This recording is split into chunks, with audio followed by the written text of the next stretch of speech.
Madame la présidente, monsieur le ministre, mes chers collègues, il y a 11 mois, le couple Macron se rendait au théâtre pour inciter les Français à sortir de chez eux malgré le coronavirus. Les masques ne servaient à rien, il était inutile d'en porter, il était même trop compliqué à utiliser pour certains.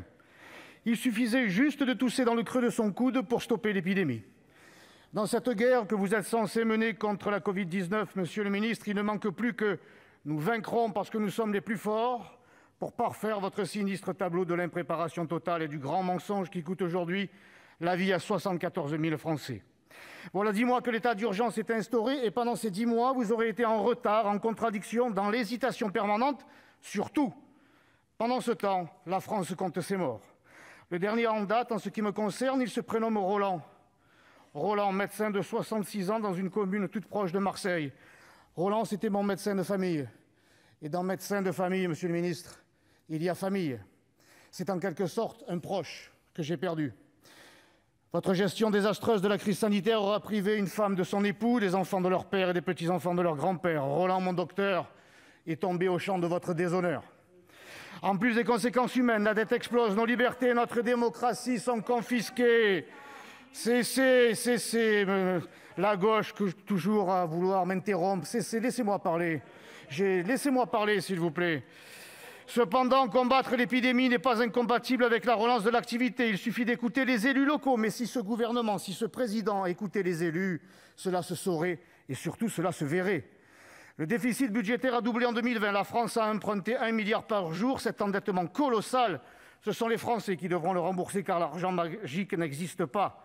Notre dette est vertigineuse. Elle représente 120% du PIB. Puisque vous voulez que tout continue, c'est la banqueroute qui nous guette.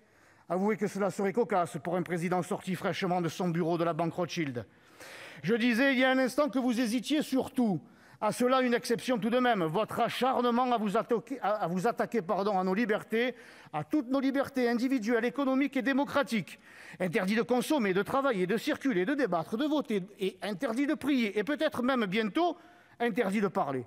Tous ces coups de force n'empêchent pas l'épidémie de se développer, mais cela ne vous empêche pas non plus de redoubler de violence envers les Français qui ont eu droit à une nouvelle provocation d'Emmanuel Macron, qui a osé les qualifier de procureurs.